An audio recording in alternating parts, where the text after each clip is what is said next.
सुबह की हल्की रोशनी में शादाब का मामूली घर उसके माता पिता की कड़ी मेहनत का प्रमाण है। एक युवा लड़का प्रकट होता है। उसका चेहरा चिंता से भरा हुआ है, फिर भी उसकी आंखें एक दृढ़ सपने से चमकती हैं। उसकी आवाज युवा महत्वाकांक्षा से गूंजती है, मैं बड़ा होकर मास्टर साहब जैसा बनूंगा। धुंधले प्रकाश वाली गांव की लाइब्रेरी में शादाब प्राचीन पुस्तकों पर झुका हुआ है और उनकी पुरानी पन्नों में ज्ञान की तलाश कर रहा है। उसके चारों ओर आवाजें गूंजती हैं, तिरस्कार से तीखी, ऐसी गरीबी में पढ़ाई से क्या फायदा होगा। गांव वालों की उपेक्षा के बावजूद शादाब ने अपनी पढ़ाई के लिए दृढ़ता से वापसी की। सालों बाद शादाब अपने गांव के स्कूल लौटता है। बच्चों के खुशी से भरे चेहरों से उसका स्वागत किया जाता है। शादाब बच्चों को पढ़ाता है, उसके शब्द आशा से गूंजते हैं।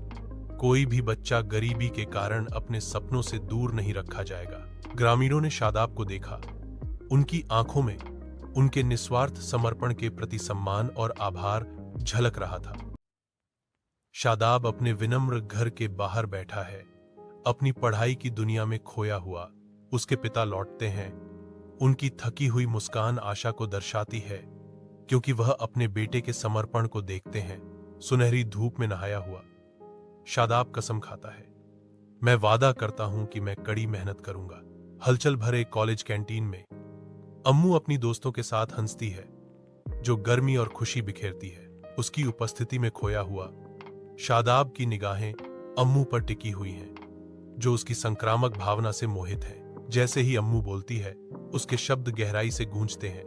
मुझे तुम्हारी सादगी और कड़ी मेहनत पसंद है शादाब। एक विनम्र कमरे में, जहां शांति और गरिमा भरी हुई थी, अम्मू की मां दृढ़ संकल्प के साथ घोषणा करती हैं, मैं अपनी बेटी को गरीब लड़के से शादी करने की अनुमति नहीं दे सकती। यह हमारे परिवार की प्रतिष्ठा का मामला है।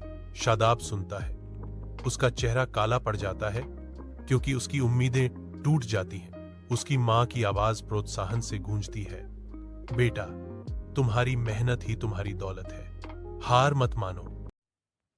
शादाब ने हलचल भरे कॉलेज कैंटीन में आयशा को देखा। आयशा अपनी दोस्तों के साथ बैठी है, उसकी हंसी हवा में गूंज रही है। शादाब का दिल तेजी से धड़कता है, क्योंकि वह फुसफुसाता है, यार, आयशा कितनी प्यारी है। मेरा तो दिल आ गया उस पर। हल्की रोशनी वाले कमरे में शादाब की आवाज कांपती है, क्योंकि वह पूछता है, आयशा, तुम्हारी बिना मेरी दुनिया अधूरी है, क्या तुम मेरी जिंदगी बनोगी। आयशा का भाव नरम पड़ जाता है, फिर भी वह दिल दहला देने वाली सच्चाई बताती है, शादाब, तुम बहुत अच्छे हो, लेकिन मेरे मन में तुम्हारे लिए वो भावनाएं नहीं है। मैं तुम्हें बस अपना दोस्त मानती हूं। छाया लंबी होती जा रही हैं, जो उनके बीच बढ़ती दूरी को दर्शाती हैं। अपने कमरे की शांति में शादाब अपनी डायरी में अपना दिल उंडेलता है। आंसू उमड़ते हैं। अनकहे भाव से भरी आवाज में शादाब सोचते हैं, हम उससे अपनी जान से ज्यादा प्यार करते थे, लेकिन वह हमें एक दोस्त से ज्यादा कुछ नहीं समझती थी। अपने प्रतिबिंब का सामना करते हुए शादाब नए संकल्प के साथ फुसफुसाता है, यह ठीक है शादाब, प्यार कभी भी मजबूरी नहीं है। भले ही वह मेरी न हो, मेरी दुआएं हमेशा उसके साथ रहेंगी।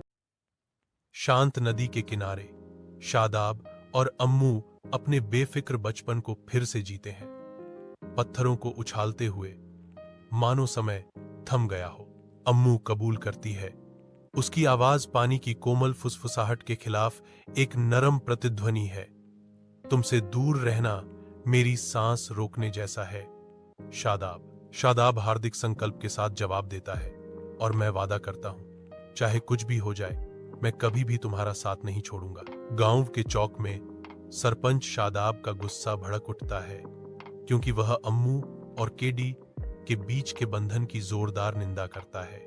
यह रिश्ता हमारी जाति और हमारी परंपराओं के खिलाफ है, सरपंच घोषणा करते हैं। इसे किसी भी परिस्थिति में स्वीकार नहीं किया जाएगा।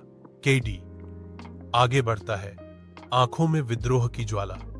अम्मू मेरी होगी, और जो कोई भी रास्ते में आएगा उसे मौत का सामना करना पड़ेगा।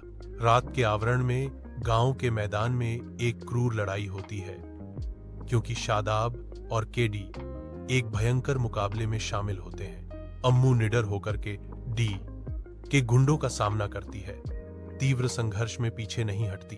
अराजकता के बीच शादाब के विद्रोही शब्द रात में गूंजते हैं, तुम्हारी स्थिति देखने के बाद मैं तुमसे प्यार नहीं करता और मैं तुमसे डरता भी नहीं।